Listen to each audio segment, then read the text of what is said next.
El tema de hoy es evaluación y manejo agudo del accidente cerebrovascular.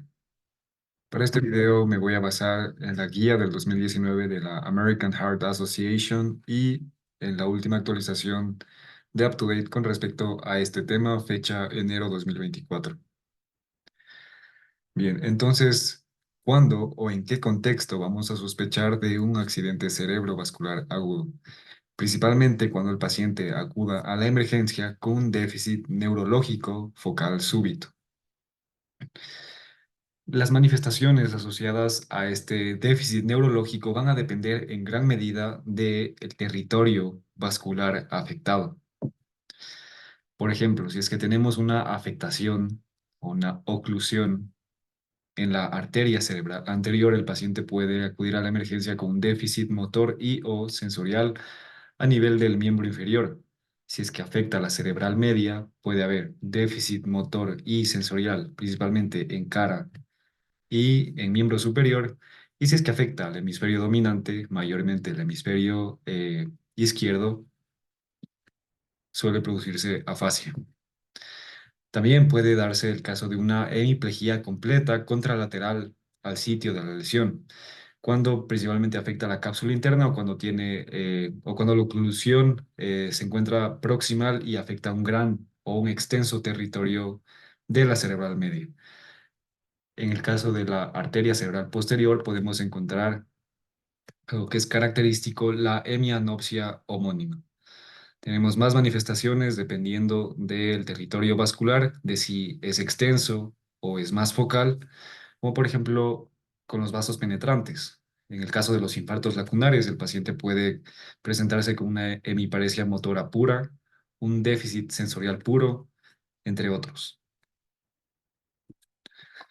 ¿Cuáles son los objetivos iniciales de la valoración y el abordaje del paciente con sospecha de un accidente cerebrovascular? En primer lugar, garantizar la estabilidad médica del paciente. Después tenemos revertir problemas que afecten el estado del paciente, como por ejemplo una hipo o una hiperglicemia. Determinar la elegibilidad para la terapia de reperfusión. Esto lo vamos a abordar a lo largo del video. Evaluar la magnitud del compromiso neurológico de manera clínica y radiológica y determinar finalmente el mecanismo fisiopatológico. ¿Y por qué digo finalmente? Es debido a que el abordaje diagnóstico minucioso no tiene que retrasar la administración de la terapia, que en este caso sería terapia trombolítica o trombectomía mecánica, puesto que, como suele ser muy extendido, esta frase es: el tiempo es cerebro. Es prioritario que, si ya determinamos que el paciente tiene un accidente cerebrovascular de tipo isquémico y este es candidato a trombólisis o a trombectomía, iniciar cuanto antes la intervención. Como herramientas iniciales tenemos la historia clínica, el examen físico, glucosa sanguínea, saturación de oxígeno y la tomografía sin contraste. Ya vamos a abordar esto más adelante. ¿Cuál es el tiempo de abordaje ideal de acuerdo a las guías que tratan este tema? Pues desde la llegada del paciente a la emergencia, la evaluación clínica debemos tardar en lo posible menos de 10 minutos, hasta contactar a todo el personal experto en accidente cerebrovascular, menos de 15 minutos. Realizar neuroimagen, menos de 25 minutos, interpretarla, menos de 45, e iniciar trombólisis intravenosa, menos de 60 minutos desde la llegada del paciente a la emergencia. Bien, entonces ya para iniciar con el abordaje, como les mencioné, lo inicial y lo prioritario siempre es valorar y garantizar la estabilidad del paciente. Si es que tiene algún compromiso hemodinámico, pues estabilizar de acuerdo a cuál sea esta alteración. Si es que tiene alguna afectación a nivel de la vía aérea, de igual manera, garantizar una vía aérea permeable. Pero vamos a abordar esto un poco más adelante. En cuanto a la historia y el examen físico, ¿qué es lo importante inicialmente? Pues algo que es clave en todo paciente con sospecha de accidente cerebrovascular es determinar la hora en la que el paciente desarrolló los síntomas o la última hora en la que el paciente fue visto con un estado neurológico basal, la última hora en la que estaba normal el paciente. ¿Por qué? Puesto que esto va a ser determinante para valorar la elegibilidad del paciente para una terapia trombolítica o una terapia de trombectomía, de acuerdo a las ventanas terapéuticas que nos ofrecen estas intervenciones. Después tenemos descartar diferenciales. Esto lo vamos a conseguir a través de la anamnesis y el examen físico y, bueno, algunos exámenes de laboratorio. Entre los diferenciales que pueden ser pasados como un accidente cerebrovascular o que pueden asemejarse o mimetizar esta condición están el aura de la migraña. Recordemos que en la migraña el aura suele deberse a la vasoconstricción arterial a nivel de arterias cerebrales.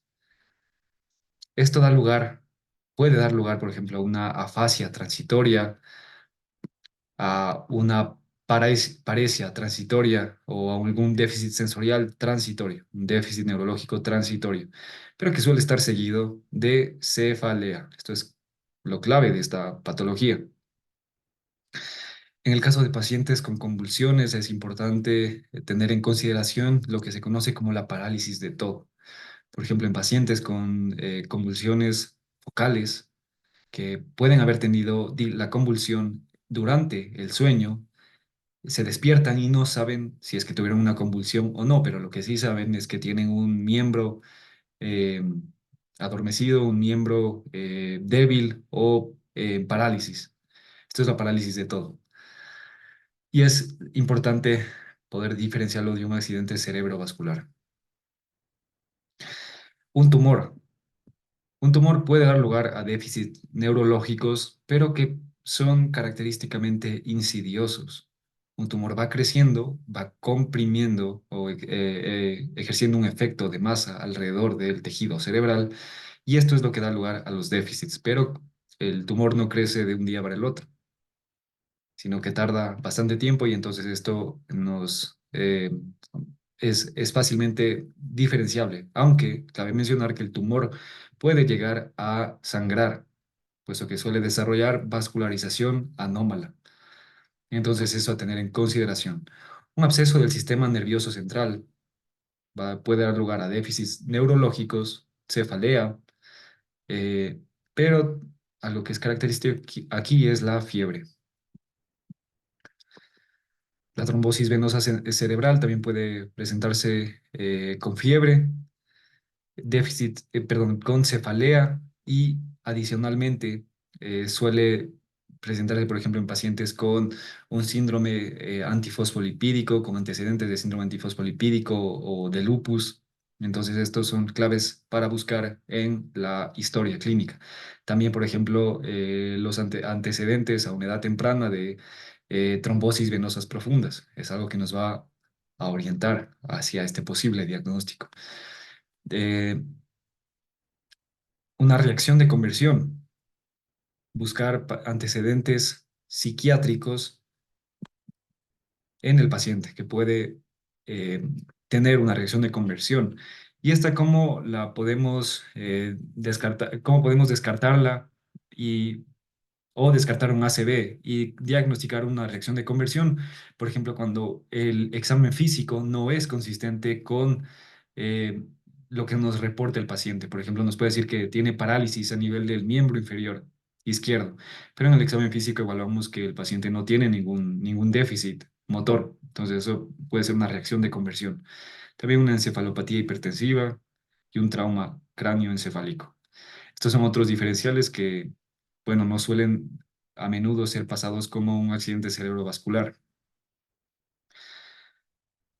Eh, Después tenemos determinar la elegibilidad y contraindicaciones para la terapia de reperfusión.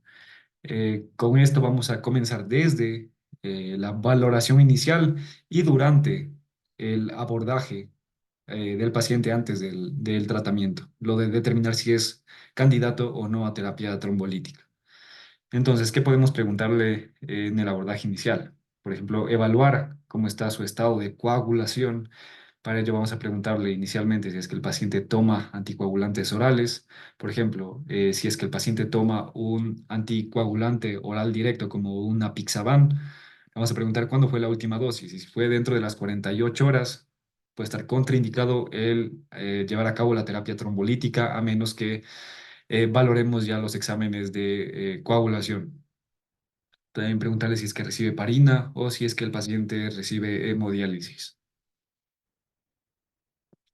En el examen físico vamos a tener algunas pistas que nos pueden orientar hacia el posible diagnóstico. Por ejemplo, en la palpación de pulsos vamos a valorar cuello, miembros, cabeza. Y que, por ejemplo, en el caso de la cabeza, ¿qué pulsos podemos palpar? Podemos palpar, por ejemplo, la arteria facial. Una asimetría nos podría indicar una posible estenosis a nivel de la carótida común. Entonces vamos a valorar en cuanto a pulsos, ausencia, aumento, asimetría e irregularidad. Por ejemplo, si es que es irregular, nos puede orientar a una posible fibrilación auricular como etiología del ACV, que en este caso sería probablemente embólico.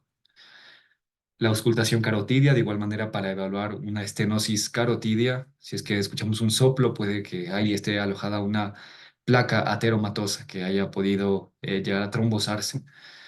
Auscultación cardíaca y pulmonar siempre va a ser importante en la valoración o en el examen físico de cualquier paciente. Buscar soplos valvulares, líquido pulmonar, estridor, por ejemplo, si el paciente llega inconsciente y auscultamos estridor, puede que el paciente haya aspirado algo. En la piel, hay algunos signos importantes que tenemos que valorar en la piel en el abordaje inicial de nuestros pacientes, como por ejemplo signos de endocarditis, como las lesiones de Janeway, los nódulos de Osler, las microhemorragias en astilla a nivel de las uñas, puede indicarnos que la endocarditis acompañada de una fiebre, bien, fiebre acompañado de estos hallazgos, de estos signos en la piel y un cuadro de posible isquemia o de un déficit neurológico es sugestivo de endocarditis. Embolismo de colesterol en miembros, por ejemplo, un miembro inferior que está azulado, que está cianótico y que además está frío, puede ser indicativo de un émbolo de colesterol. Púrpura y equimosis, en el caso de, por ejemplo, sospechar una plaquetopenia o algún trastorno de la coagulación. También en la púrpura podemos tener sospechas de una vasculitis. Ver si es que tiene algún hallazgo de una cirugía reciente, el cual puede en algunos casos contraindicar la terapia trombolítica. En cuanto al fondo de ojo, va a ser importante valorar el fondo de ojo en nuestros pacientes para ver, por ejemplo, si es que hay papiledema. Un paciente que llega con una cefalea intensa, súbita, con un estado de conciencia alterado y tiene papiledema, muy probablemente se trate de una hemorragia subaracnoidea. Papiledema, recordemos que es un signo de hipertensión intracraneal, un émbolo de colesterol a nivel de alguna retina, de alguna arteria retinal, puede ayudarnos de igual manera en la parte de determinar cuál puede ser la etiología. Evidencia de trauma craneal, signos y síntomas de trombosis venosa profunda. Este caso puede ser interesante. Por ejemplo, un paciente que nos llega con déficits neurológicos, que adicionalmente tiene signos y síntomas de una trombosis venosa profunda a nivel del miembro inferior, una pantorrilla hinchada, congestionada, caliente, dolorosa. En un paciente con déficits neurológicos puede ser un indicativo de un embolismo paradójico. Por ejemplo, cuando hay un foramen oval permeable a través del cual puede pasar un émbolo desde la aurícula derecha hacia la aurícula izquierda, después al ventrículo y después ya llega al cerebro.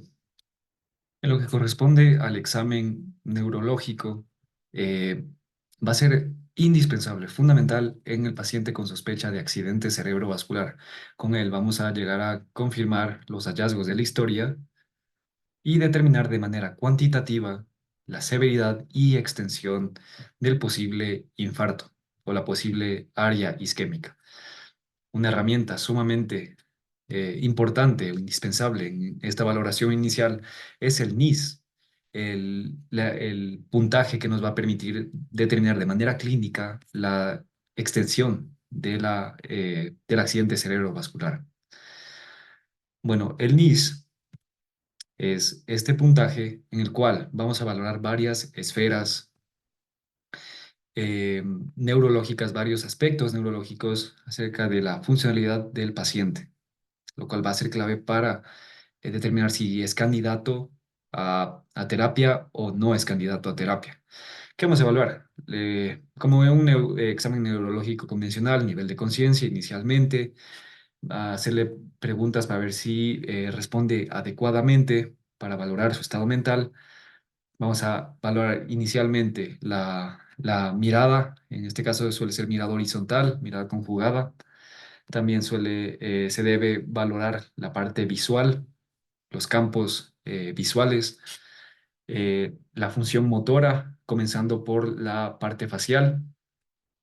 Como vemos, aquí tenemos puntajes de 0 al 3, 0 al 3, del 0 al 4, y esto va a depender de la severidad eh, que podamos observar en el examen físico de las afectaciones neurológicas individuales que tiene el paciente. También vamos a valorar la función motora a nivel del miembro superior, miembro inferior, de igual manera ataxia, la parte sensorial, la parte del lenguaje, la articulación del lenguaje y si es que el paciente no presenta una negligencia, una heminegligencia. Esto principalmente cuando hay una afectación o hay compromiso de la arteria cerebral media derecha. Bien, entonces valoramos la función neurológica de manera clínica, evidentemente, con esta herramienta. Nos va a dar una puntuación que va desde el 0 al 42. Y si bien no está tan establecido por las guías, suele definirse como leve, como un infarto leve cuando hay una afectación menor a 5, moderado 5 a 9 o severo cuando es mayor a 10. Recordar que cuando es menor a 5 se suele decir que el déficit neurológico no es incapacitante o discapacitante, no da lugar a discapacidad considerable en el paciente. Pero esto tiene que individualizarse de acuerdo a nuestro paciente, porque puede que tenga una afectación muy localizada en la cual afecte, por ejemplo, el lenguaje o afecte la función del miembro superior derecho, pero puede que el trabajo del paciente dependa de la función de su brazo o de su voz. Entonces, en este caso, sí, esto no es contraindicación para administrar la terapia al paciente, porque esto sí puede generar discapacidad y comprometer la funcionalidad de nuestro paciente de acuerdo a su estilo de vida. Tiene un mayor valor predictivo eh, que hallazgos. En este caso, la debilidad del brazo, una paresia facial y un habla anómala, una afasia de Broca o de Wernicke o una afasia global. Y estos son los que tienen mayor valor predictivo para un accidente cerebrovascular, principalmente cuando hablamos de la arteria cerebral media, izquierda. Tiene como ya menciono, un mayor valor para arteria cerebral media izquierda, pero un menor valor, nos puede aportar menos si es que el paciente tiene un infarto de la circulación posterior, es decir, que compromete a las vertebrales o la arteria basilar. Como les menciono, hay que valorar si es que la afectación del paciente es discapacitante o no discapacitante. Esto debemos individualizarlo de acuerdo a nuestro paciente. En lo que corresponde a los exámenes de laboratorio e imagen que deben ser realizados de manera inmediata, primero encontramos la tomografía sin contraste, aunque es importante mencionar que en algunos hospitales, en algunos centros, se considera realizar adicionalmente en este primer abordaje la angiotac. También es de alto valor la resonancia magnética, aunque inicialmente suele abordarse con una tomografía. ¿Cuál es el objetivo inicial de la imagen, de la neuroimagen? Primero, descartar una hemorragia. ¿Cómo luce una hemorragia en la tomografía? Como una lesión hiper densa. Eh, Adicionalmente, determinar la extensión de la isquemia. Para esto va a ser sumamente importante el puntaje ASPECTS, que ya voy a explicar más adelante. Y de ser posible, valorar qué arteria está afectada. Hay algunos signos que nos pueden ayudar, incluido el ver qué zonas están isquémicas. Eso nos orienta a la arteria que normalmente irriga dicho territorio, pero también signos como el signo de la cuerda. El signo de la cuerda es este signo en el cual vamos a observar alojado dentro de la arteria cerebral media un trombo que suele lucir hiperdenso en la tomografía. Ese es el signo de la cuerda y se observa en la fase temprana del cuadro del paciente. Ya, en lo que corresponde a la escala, al puntaje ASPECTS. ¿Cuál es la utilidad? Bueno, en la escala ASPECTS valoramos principalmente la fase hiperaguda del accidente cerebrovascular en el paciente, qué territorios irrigados por la arteria cerebral media presentan cambios isquémicos tempranos. Por ejemplo, en qué zonas hay, si es que hay la presencia del ribete insular, si es que hay esta pérdida de la diferenciación córtico, sustancia gris y sustancia blanca, dependiendo del territorio, si es que hay un borramiento de lo que es la cápsula interna, una difícil distinción del núcleo lenticular o del caudado. Dependiendo de esto, tenemos un puntaje inicial de 10 en la escala, en el puntaje ASPECTS. A este puntaje de 10 le vamos a ir restando un punto dependiendo de el área, aquí marca estos 10 puntos, que presente un cambio isquémico temprano. Dependiendo de eso le vamos a ir bajando un punto. Y esto va a ser principalmente importante al momento de evaluar si el paciente es candidato a una trombectomía mecánica. En segundo lugar, tenemos los niveles de glucosa. Ya, sumamente importante. La hipoglicemia en algunas ocasiones puede ser pasada como o puede mimetizar un accidente cerebrovascular, puesto que puede llegar a producir déficits focales. Entonces, en este caso, corregir, si es que encontramos niveles de glucosa baja, pues corregirlo. De igual manera, si es que encontramos niveles altos de glucosa, una hiperglicemia, ya vamos a ver cómo hay que proceder en ese caso más adelante. La saturación, de manera inmediata, sumamente importante. Mantener una saturación mayor a 94 en todos los pacientes. Exámenes adicionales, que son importantes en todos los casos. Es importante en todos los pacientes. Una biometría hemática, tiempos de coagulación, el tiempo de protrombina, INR, tiempo de tromboplastina parcial y el tiempo de trombina, este en particular cuando los pacientes reciben anticoagulantes orales directos, como el apixaban o el dabigatran. Electrocardiograma. ¿Por qué el electrocardiograma? Puesto que muchos pacientes con accidentes cerebrovasculares, especialmente adultos mayores, suelen tener enfermedad coronaria concomitante y troponinas bajo esta misma sospecha. Algo que quiero remarcar aquí es que el resultado de los exámenes sanguíneos no debe retrasar la terapia. ¿Por qué? Como sabemos, tenemos estas ventanas terapéuticas, en particular en el caso de la trombolisis intravenosa, que no queremos dejar pasar, queremos tratar al paciente cuanto antes. Y estos exámenes puede que se tarden un poco y nosotros no vamos a esperar a ver qué dicen si es que ya sabemos que el paciente tiene un cuadro isquémico y es candidato a terapia trombolítica, a menos, eso sí, a menos que se sospeche de una plaquetopenia, un trastorno de la coagulación o si el paciente recibe anticoagulantes. En este caso, queremos saber cuál es el estado de coagulación del paciente para no aumentar el riesgo de una hemorragia intracraneal con la terapia trombolítica, que es una de las complicaciones o uno de los efectos adversos.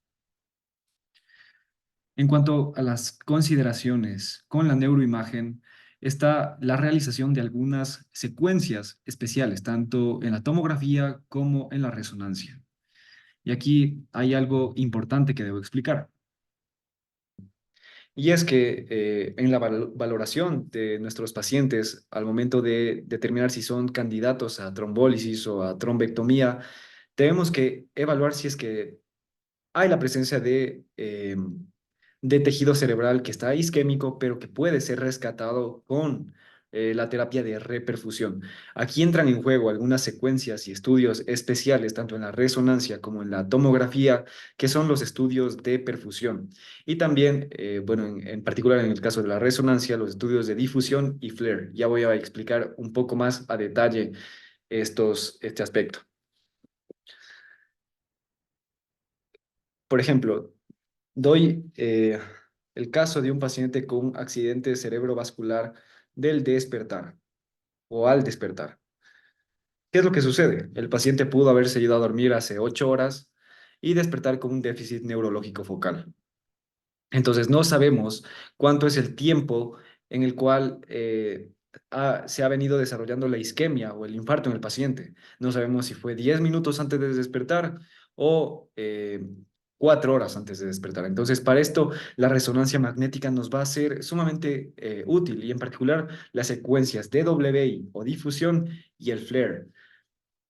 En el caso de un ACV hiperagudo, dentro de las 4 horas, 4,5 horas, en el hiperagudo, que es cuando el paciente todavía es candidato a trombolisis intravenosa, la secuencia de DWI nos va a permitir observar edema citotóxico a nivel de donde se encuentra la isquemia, edema citotóxico.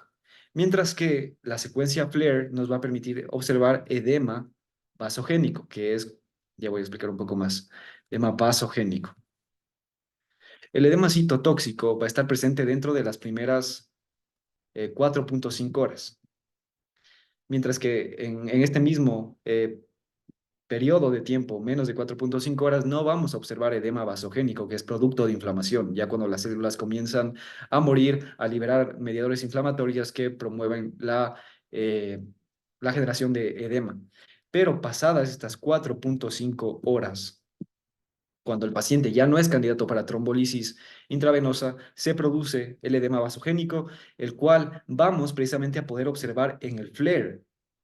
Entonces, aquí lo que es clave, cuando tenemos un ACV hiperagudo, el DWI va a ser negativo, perdón, positivo, mientras que el FLAIR va a ser negativo. Mientras que en un ACV agudo ya ha pasado el periodo en el cual el paciente es candidato para trombolisis eh, intravenosa. Aquí el DWI va a ser positivo y el FLAIR también va a ser positivo. Ya hay edema vasogénico. Entonces, en estos casos, ya el paciente no es candidato a trombolisis, pero sí a trombectomía mecánica. Entonces, eso en cuanto a este aspecto. En un paciente en quien se está evaluando, en quien ha pasado ya más de 6 horas del inicio de su accidente cerebrovascular, todavía es candidato principalmente a trombectomía mecánica. Y lo que queremos saber aquí es si es que hay una zona isquémica que podemos rescatar con la terapia de reperfusión. Aquí entran en juego o en rol estos conceptos importantes que son la zona de penumbra y el core isquémico. Para esto va a ser útiles los estudios de perfusión, tanto en la tomografía como en la resonancia con las secuencias DWI y PWI. La zona de penumbra es esta zona que está isquémica, que está recibiendo un bajo flujo sanguíneo, pero que todavía no está infartada, mientras que el core isquémico como tal ya es la parte que está infartada. Con estos estudios, por ejemplo, en este caso estamos viendo un DWI, PWI, vemos que la zona roja es la zona del core isquémico, mientras que la zona verde es la zona de penumbra. En este caso, nos indica que el paciente todavía tiene una zona considerable eh, que está isquémica, que puede ser reperfundida adecuadamente y el paciente puede tener un buen resultado. Entonces, esta es la utilidad de los estudios de perfusión, determinar si es que existe todavía esta zona de penumbra, ver si es que hay también este mismatch o esta discordancia. ¿Qué es esto del mismatch, de la discordancia? Es la relación que existe entre la zona de penumbra y el core isquémico. Mientras mayor sea esta relación, este mismatch, nos indica que hay una que la zona de penumbra es considerablemente más extensa al core isquémico y entonces podemos proceder con la terapia de reperfusión. Dicho esto, ¿qué otros estudios tenemos para los pacientes durante el abordaje del accidente cerebrovascular?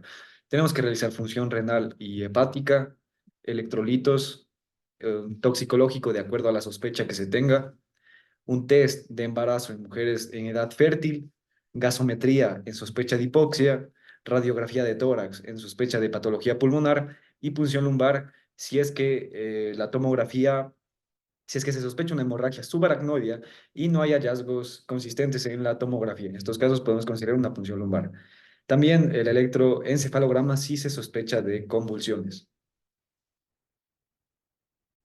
En cuanto a los estudios cardíacos, tenemos el electrocardiograma. Y aquí recordar lo que ya mencioné antes. Hay una prevalencia alta de enfermedad coronaria en pacientes con accidente cerebrovascular, especialmente cuando son adultos mayores. También el accidente cerebrovascular genera estimulación simpática, lo cual permite un aumento de la presión arterial para permitir la perfusión de las zonas que están bajo isquemia. Entonces, en estos pacientes vamos a ver una elevación de la presión arterial. Pero, ¿cuál puede ser la consecuencia de esta elevación de la presión arterial en pacientes con una enfermedad coronaria? Es que puede aumentar el trabajo o el esfuerzo o la carga a la cual está sujeto el miocardio y esto poder generar isquemia. Entonces, por eso es importante valorar el electrocardiograma. Adicionalmente, recordemos eh, que el 50% de los ACVs embólicos suelen ser asociados a una fibrilación auricular. Entonces, por esto es importante el electrocardiograma. Considerar un monitoreo cardíaco continuo por 24 horas luego del inicio del episodio, cuando estemos evaluando ya la parte de la etiología del accidente cerebrovascular. La ecocardiografía nos va a ser útil para detectar fuentes embólicas cardíacas o aórticas. Y una vez más, ojo, la examinación cardíaca no debe postergar el inicio de la terapia de reperfusión. Ya entrando en la parte del manejo de los pacientes con ACV, hay algunas consideraciones que debemos tener antes del manejo de la presión arterial y de la terapia de reperfusión. En cuanto a fluidos, se da mucho que pacientes adultos mayores con accidente cerebrovascular suelen tener depresión del volumen intravenoso a su llegada a la emergencia. En estos casos, si es que no hay una hipoglicemia concomitante, se recomienda administrar solución salina isotónica 0,9 sin dextrosa y evitar soluciones hipotónicas, puesto que estas pueden llegar a afectar y aumentar el edema. En cuanto a la parte de la glicemia, si es que el paciente está hipoglicémico, recordemos que puede la hipoglicemia causar déficits focales y mimetizar un accidente cerebrovascular. Tenemos que corregir inmediatamente. En el caso de la hiperglicemia, la recomendación es mantener entre 140 y 180 miligramos por decilitro si es que el paciente tiene una hiperglicemia. Recordemos que puede generar o exacerbar el daño neuronal en pacientes con accidente cerebrovascular, puesto que la hiperglicemia puede generar acidosis, radicales libres y aumento de la permeabilidad de la barrera hematoencefálica. Algunos estudios relacionados al control de la glucosa en pacientes con ACV han recomendado no realizar un control estricto en cuanto a la glicemia en estos pacientes, puesto que cuando se trata de controlar por debajo o mantener por debajo de los 130 miligramos por decilitro, hay un mayor riesgo de que el paciente caiga en hipoglicemia y eso puede afectar, comprometer la estabilidad de nuestro paciente. En cuanto a la posición que el paciente debe mantener, eh, bueno, principalmente depende de la comodidad del paciente, realmente. Pero podemos considerar elevar la cabecera de la cama 30 grados si es que hay riesgo de hipertensión intracraneal, riesgo de aspiración o riesgo de descompensación cardiopulmonar. Es importante mover luego de las 24 horas al paciente, puesto que el mover al paciente antes de las 24 horas reduce la probabilidad de un resultado favorable. El mover a los pacientes luego de las 24 horas va a reducir el riesgo de neumonía, trombosis venosa profunda, evidentemente, eh, tromboembolismo pulmonar y úlceras por presión. Algunos pacientes pueden tener la función sensorial afectada y no sentir, por ejemplo, que el dolor asociado a mantener una misma posición durante mucho tiempo y esto dar lugar a una úlcera por presión. Entonces, esa parte es importante. Pero antes de las 24 horas, en lo posible, tratar de que el paciente no se mueva mucho. En cuanto a la fiebre, lo principal es determinar la causa, de dónde viene esa fiebre. Es quizá una endocarditis, una neumonía por aspiración, eh, un absceso cerebral. ¿Cuál es la causa? Esto es fundamental. Y en un paciente con ACV, utilizar adicionalmente antipiréticos. Puede ser paracetamol, 1 gramo, 4 a 6 veces al día, puesto que recordemos que el aumento de la temperatura puede aumentar el metabolismo o la tasa metabólica basal en las neuronas, y si es que están recibiendo un bajo aporte de oxígeno, de nutrientes, esto puede afectar la viabilidad de estas neuronas. Bien, ahora sí, en cuanto al manejo de la presión arterial. Como mencioné antes brevemente, durante un accidente cerebrovascular se ve que en muchos pacientes hay una elevación súbita de la presión arterial. Aquí dibujé, por ejemplo, una arteria o la arteria que irriga principalmente a estas tres neuronas. ¿Qué es lo que sucede cuando, y adicionalmente, tienen esta circulación colateral a través de la cual no pasa una considerable cantidad de sangre? Pues a través de esta rama principal está fluyendo la mayor cantidad de sangre que aporta nutrientes a estas neuronas.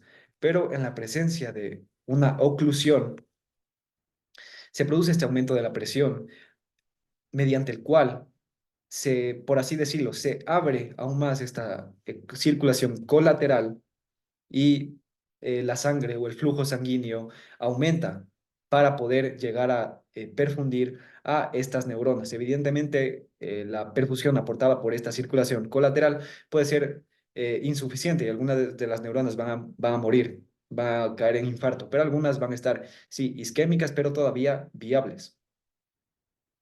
Es por ello que una disminución súbita de la presión arterial puede ser no beneficioso en todos los pacientes. Por ello, por ende, es primero importante evaluar la neuroimagen antes del manejo de la presión arterial. ¿Por qué? Ver si es que el paciente tiene una hemorragia o no tiene una hemorragia. Y algunas consideraciones en cuanto a la disminución de la presión arterial las encontramos en los estudios MAPAS y WRIGHT-2, en los que se vio que el inicio de la disminución de la presión arterial entre las 4 y 12 horas de haber iniciado el accidente cerebrovascular isquémico no mejoró los resultados. Y aquí se da la recomendación de mantener una presión arterial de entre 161 a 180 milímetros de mercurio, la presión sistólica, puesto que esto aumentó una probabilidad de buen resultado. Bien, dicho esto, los objetivos de presión arterial van a depender de acuerdo a si el paciente es candidato a trombólisis intravenosa o no es candidato a trombólisis intravenosa. Si es que es candidato, el objetivo es disminuir la presión arterial por debajo de 185 sistólico, 110 diastólico, con el objetivo de disminuir el riesgo de sangrado o de hemorragia después de la administración de la trombolisis. Y una vez administrado, mantener la presión por debajo de 180 a 105. Y esto por al menos unas 24 horas después de la terapia trombolítica intravenosa. Para los pacientes que no son candidatos a trombolisis intravenosa, se recomienda disminuir la presión arterial, solo si la sistólica es mayor a 220 o la diastólica es mayor a 120 mililitros de mercurio. Si es que el paciente tiene una enfermedad coronaria isquémica activa, si es que tiene falla cardíaca, disección de aorta, encefalopatía hipertensiva, preeclampsia, eclampsia, y en estos casos se recomienda disminuir 15% la presión arterial las primeras 24 horas. Ahora, ¿cómo se consigue esta disminución de la presión arterial en esta fase aguda? Tenemos algunos medicamentos como el abetalol, la nicardipina, el clevidipino, y en lo posible se trata de evitar el nifedipino.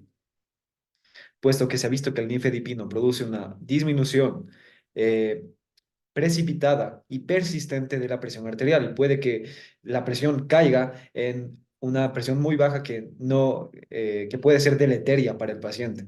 Entonces queremos agentes que tengan una vida media muy corta, que podamos titular rápidamente, ajustar de acuerdo a las necesidades del paciente. Tenemos entonces para pacientes elegibles a terapia de reperfusión con trombolisis, hay que mantener por debajo de 185, 110. Y antes de administrar la terapia trombolítica, utilizamos la betalol 10 a 20 miligramos por vía intravenosa durante 1 a 2 minutos y puede repetirse la dosis una vez. Si es que utilizamos nicardipina, 5 miligramos por hora por vía intravenosa y ajustamos o titulamos 2,5 miligramos por hora cada 5 a 15 minutos hasta alcanzar un máximo de 15 miligramos por hora. Cuando hayamos alcanzado la presión arterial deseada por debajo de 185, 110, la ajustamos para mantener los límites adecuados de presión arterial. Bien, el clevidipino 1 a 2 miligramos por hora por vía intravenosa y podemos valorar el duplicar la dosis cada 2 a 5 minutos de acuerdo a cómo vaya respondiendo el paciente hasta una infusión máxima de 21 miligramos por hora. Otros agentes que se pueden considerar son la hidralazina, el enalaprilato y, por ejemplo, en pacientes que no se logra controlar la presión por debajo de este valor, no se recomienda administrar la alteplasa, la trombolisis intravenosa. Ya, entonces, ¿cómo mantenemos la presión arterial por debajo de los 180, 105 durante y después de la terapia de reperfusión? Pues tenemos los mismos medicamentos, la betalol, nicardipina, clevidipina. Se recomienda controlar la presión arterial cada 15 minutos durante 2 horas desde el inicio de la terapia trombolítica, luego cada 30 minutos durante 6 horas y luego cada hora durante 16 horas. Y luego de las 24 horas, si es que el paciente estaba recibiendo terapia antihipertensiva crónica, hay que reinstaurar la terapia. Si es que el paciente está neurológicamente estable y esto debemos conseguirlo en pocos días, que en pocos días llegue a su presión habitual o a la presión objetivo. Pero si es que hay sospecha de lesión vascular, como una estenosis a nivel de las carótidas a nivel de la cerebral media, es importante que disminuyamos la presión lentamente, de 7 a 14 días. Ahora, en este punto es importante definir los criterios de inclusión y de exclusión para la terapia trombolítica. En lo que corresponde a los criterios de inclusión, pues podemos ver que no son muchos realmente. Primero, un diagnóstico clínico de ACV de tipo isquémico que causa un déficit neurológico que podemos medir. El inicio de los síntomas es menor a 4,5 horas antes de iniciar el tratamiento y si no se conoce el momento exacto del inicio del accidente cerebrovascular, se define como la última vez que se supo que el paciente estaba en su estado neurológico basal y que el paciente sea mayor o que tenga 18 años, mayor o igual a 18 años. En cuanto a los criterios de exclusión, pues tenemos varios porque realmente es una terapia que puede aumentar el riesgo de sangrado intracraneal. Entonces hay muchas consideraciones a tener en cuenta.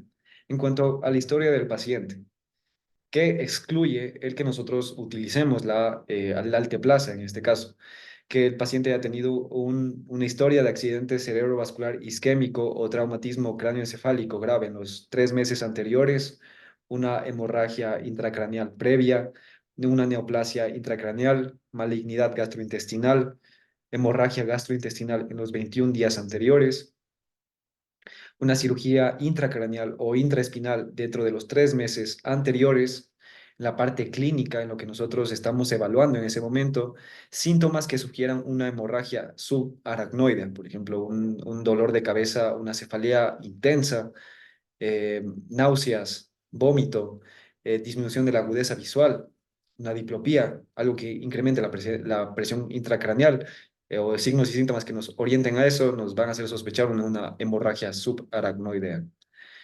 Elevación persistente de la presión arterial por encima de 185, 110, ya lo mencioné antes, un sangrado interno activo, una presentación compatible con una endocarditis infecciosa, aunque ya vamos a ver que la endocarditis infecciosa no es una contraindicación para la trombectomía mecánica, pero sí para la trombolisis intravenosa. Un ACV que se sabe o se sospecha está asociado con disección del arco aórtico, una diátesis hemorrágica aguda, eh, en las que se consideran, por ejemplo, afecciones hematológicas, en este caso. Bien, la parte hematológica. Por eso es importante, y como mencioné, como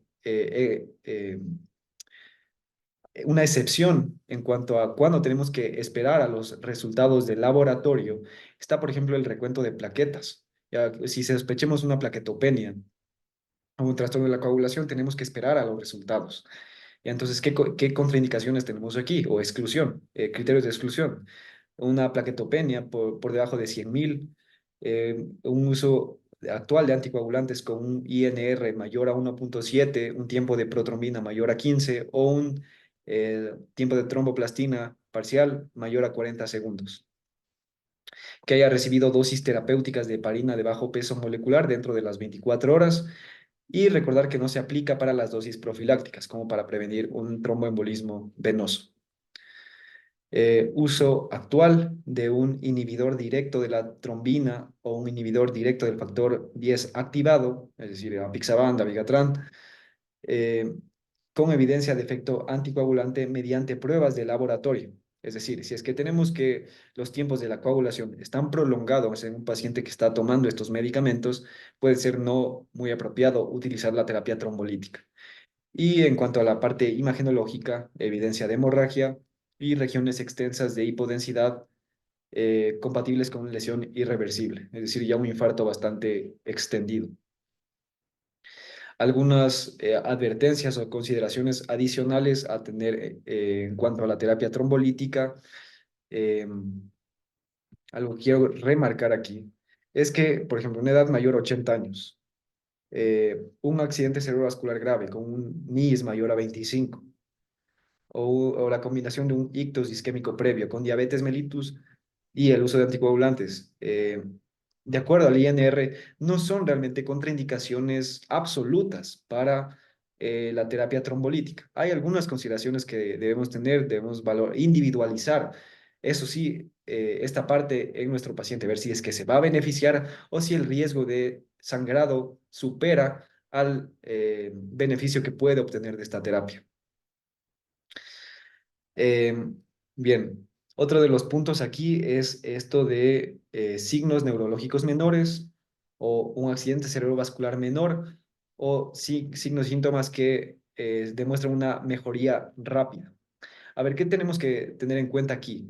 Es si es que el cuadro del paciente es consistente o tiene el potencial de generar discapacidad considerable en nuestro paciente o no tiene el potencial de generar discapacidad, como ya mencioné antes, si es que es leve, moderado, severo. Hay que ver o está principalmente indicado en pacientes que puedan tener una discapacidad consecuencia al ACV.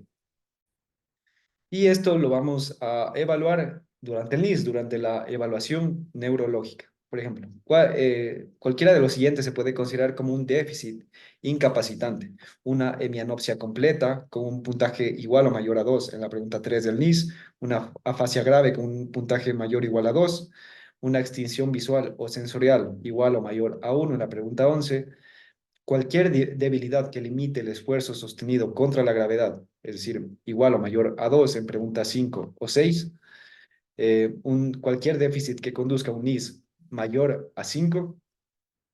Y aquí, en esta parte, individualizar. Como mencioné, puede que el paciente tenga solo una afasia, solo una parálisis del miembro superior derecho.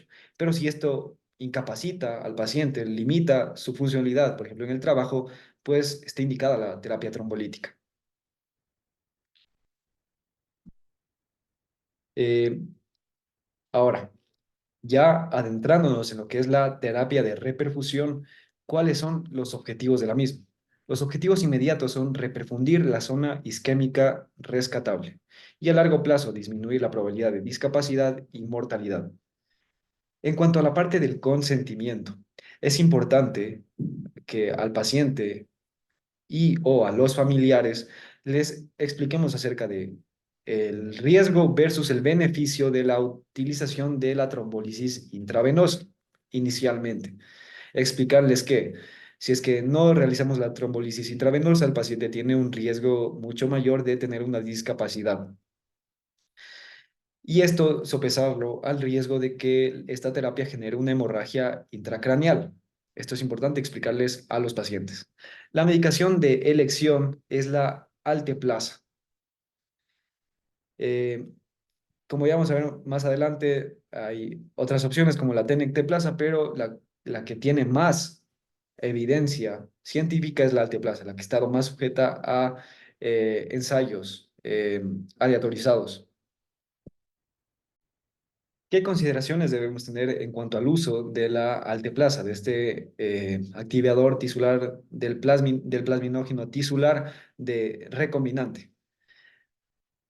Primero, que la efectividad es tiempo dependiente. Es por eso que he mencionado durante muchas veces, en muchas ocasiones, esta ventana terapéutica menor a 4,5 horas, puesto que cuando excede, ya cuando la administración de la trombolisis intravenosa excede las 4,5 horas, el beneficio es excedido por el riesgo.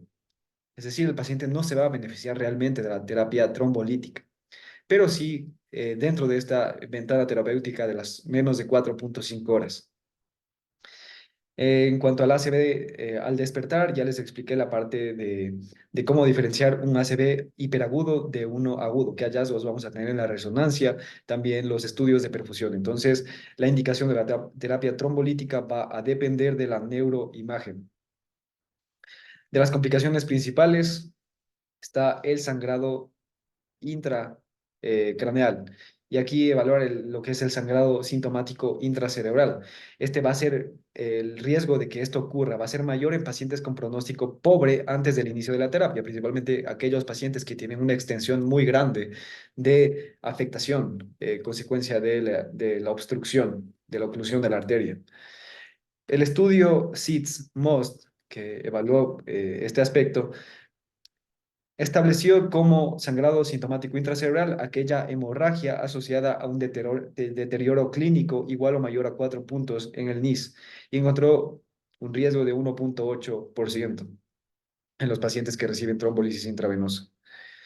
En caso de que se desarrolle el sangrado sintomático intracerebral, se recomienda detener la infusión, obtener un ataque de cráneo y disminuir la presión arterial y revertir fibrinólisis, aunque esto tenemos que individualizarlo de acuerdo al paciente.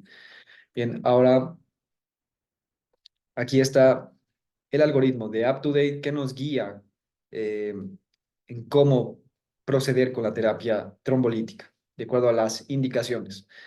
Entonces, paciente con sospecha de un accidente cerebrovascular isquémico potencialmente discapacitante o incapacitante.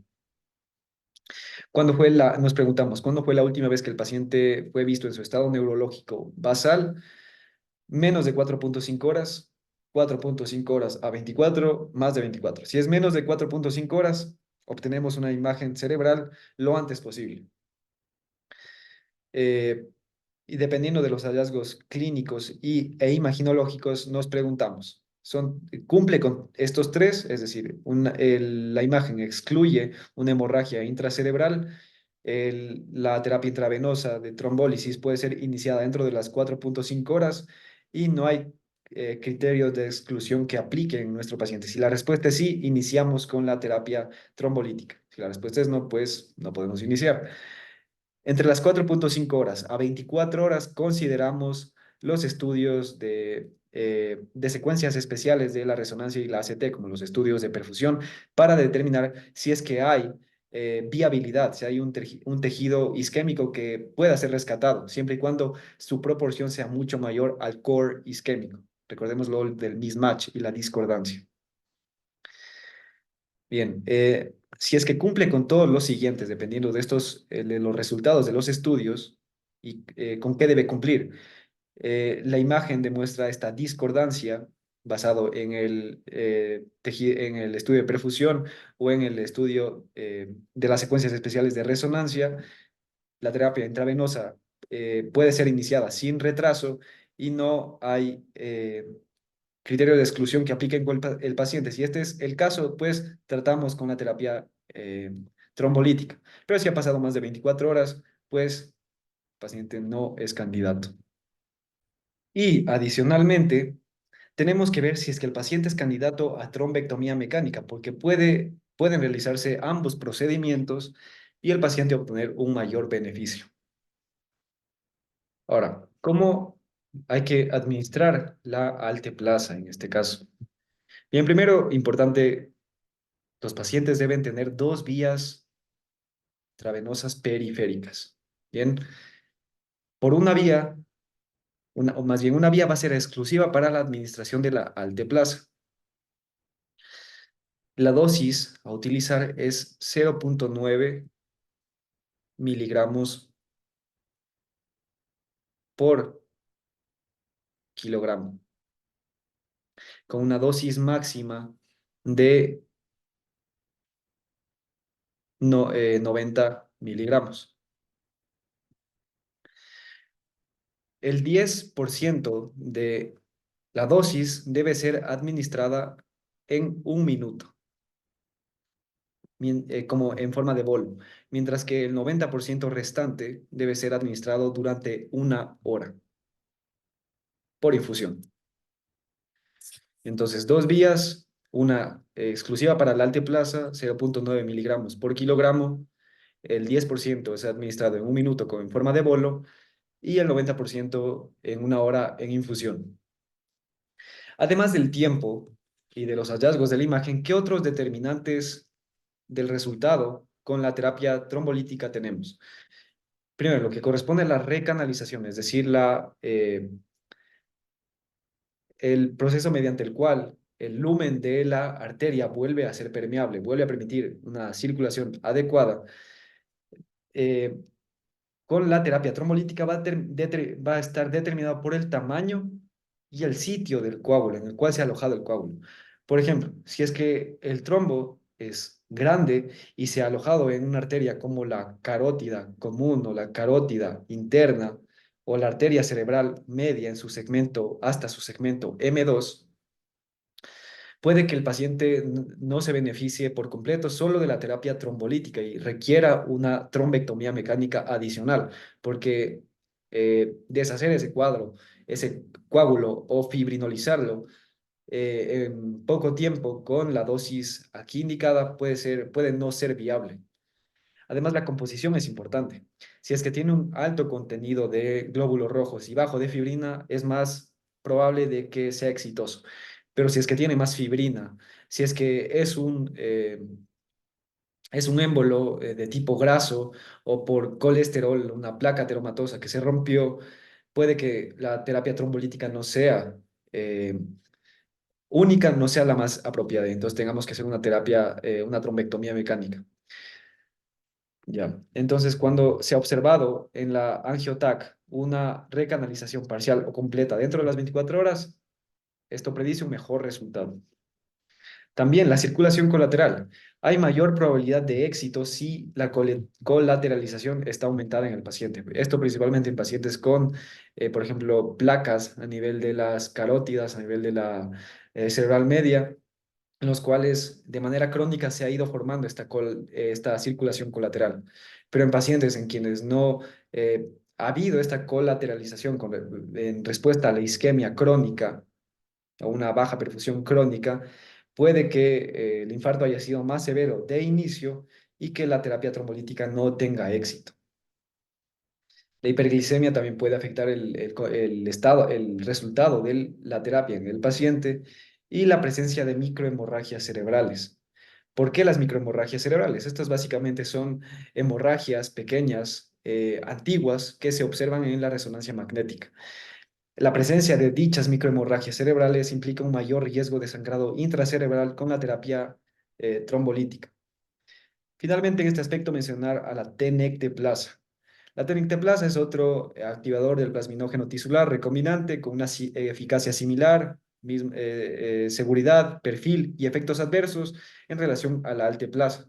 El estudio Extend y IA TNK arrojó que el uso de tenecteplasa tiene mejores resultados funcionales versus la alteplasa. La dosis que se recomienda es 0,25 miligramos por kilogramo y se vio que una dosis mayor a 0,4 miligramos por kilogramo en el estudio NORTES 2 aumentó el riesgo de sangrado intracraneal sintomático. Po- eh, ¿Por qué se utiliza como primera línea la tenecteplasa? Puesto porque esto se debe a que no hay los suficientes estudios que avalen sus tantos como los hay para la alteplasa. Ahora, como segunda opción terapéutica tenemos a la trombectomía mecánica, Ya que es este proceso endovascular a través del cual puede ser eliminado el coágulo de la circulación a nivel de donde está ocluyendo la arteria. Bien, ¿cuándo está indicada la trombectomía mecánica? Principalmente cuando hay oclusión de arterias grandes de la circulación anterior dentro de las primeras 24 horas desde el último momento de estado basal neurológico del paciente y mencionar que hay un beneficio máximo dentro de las primeras 6 horas de iniciado el ACV, mientras que el beneficio después de las 6 horas va a depender de la valoración con la imagen. Entonces, ¿qué indicaciones tiene la trombectomía mecánica? ¿En qué paciente? Todo paciente con ACV, independientemente de si recibió trombolisis intravenosa previamente, si cumple con los siguientes. La imagen descarta hemorragia y presenta un puntaje ASPECTS igual o mayor a 3. Recordemos, un ASPECTS de 10 es un cerebro perfecto o bueno, aparentemente perfecto, y un ASPECTS menor a 3 indica un territorio muy extenso de infarto, de afectación. Entonces, en estos casos puede no ser lo más apropiado. La angiotac o la angioresonancia revelan oclusión en arteria proximal grande, especialmente la circulación anterior, como carótida común, carótida interna, extra e intracraneal, y la arteria cerebral media en su extensión hasta el segmento M2. Déficit neurológico persistente, potencialmente discapacitante con un NIS igual o mayor a 6.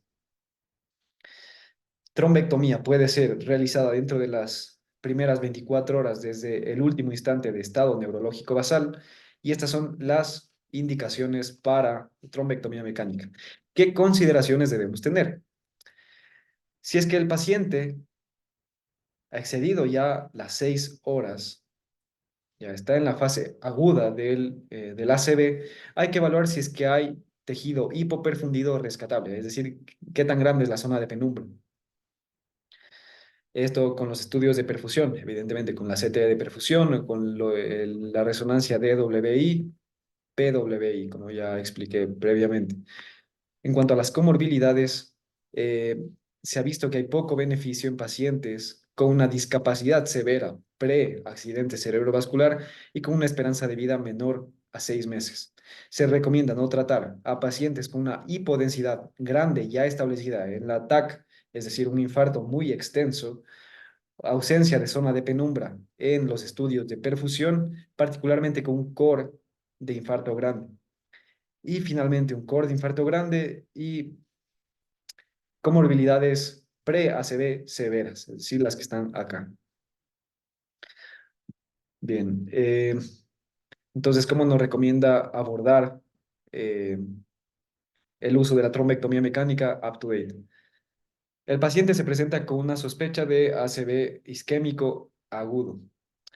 Se cumple con los dos siguientes. El paciente está a menos de 24 horas con su cuadro de déficit neurológico y presenta un déficit neurológico persistente con un NIS igual o mayor a 6. Si la respuesta es sí, obtenemos una imagen cerebral e imagen de vasos, es decir, un angiotaco, una angioresonancia,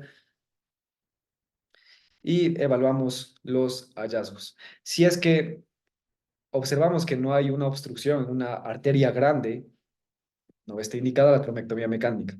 Si es que observamos que hay un infarto relacionado a una obstrucción de la circulación posterior en una arteria grande, se puede considerar en un centro especializado la trombectomía mecánica. Y si es que hay un ACV de la circulación anterior relacionado a una obstrucción de una arteria grande, como las que mencioné anteriormente, nos preguntamos si las siguientes aplican. La imagen descarta una hemorragia, un aspects igual o mayor a 3, y el paciente puede iniciar la terapia dentro de las primeras 24 horas. Si es que cumple con todo esto, nos preguntamos si es que hay alguna razón para no llevar a cabo la trombectomía, las que mencioné precisamente acá. Si es que no hay ninguna de estas razones, ya una discapacidad severa o un infarto muy extenso, una esperanza de vida menor a 6 meses, si es que no cumple con estas, entonces tratamos con la trombectomía mecánica. Pero si no cumple con ninguna, pues la trombectomía mecánica no está indicada. Entonces, ¿qué hace? Dicho esto, ya evaluado todo lo de la trombectomía mecánica, ¿qué se recomienda hacer con un ACV de la circulación posterior? Estos pacientes, si son candidatos a terapia trombolítica intravenosa, si es que cumplen los criterios. Pero en cuanto a la trombectomía mecánica, hay que considerar si es que hay centros especializados en accidentes cerebrovascular, en trombectomías mecánicas enfocadas en la circulación posterior, es decir, arterias vertebrales, basilar, cerebrales posteriores. ¿Qué intervenciones adicionales eh, podemos realizar? Los pacientes pueden beneficiarse de terapia hipolipemiante con estatinas de alta intensidad, es decir, atorvastatina y rosuvastatina. Eh, si es que el paciente va a estar inmóvil mucho tiempo, puede beneficiarse de profilaxis eh, anticoagulante con heparina a dosis baja para prevenir una trombosis venosa profunda o un tromboembolismo pulmonar. En cuanto a los antidepresivos, algunos estudios reportaron que los pacientes pueden tener una recuperación acelerada con el uso de antidepresivos de tipo inhibidores de la recaptación selectiva de serotonina, pero estudios actuales han visto que no hay aumento de la sobrevida ni de beneficio funcional con el uso de estos medicamentos y que por otro lado aumenta el riesgo de caídas, fracturas, convulsiones epilépticas e hiponatremia. Por lo tanto, no se recomienda antidepresivos al menos en la fase aguda del tratamiento. Bien, entonces esto ha sido todo lo que corresponde a evaluación y manejo agudo del accidente cerebrovascular. Si es que el video te gustó, te invito a que te suscribas y que le des like y lo compartas.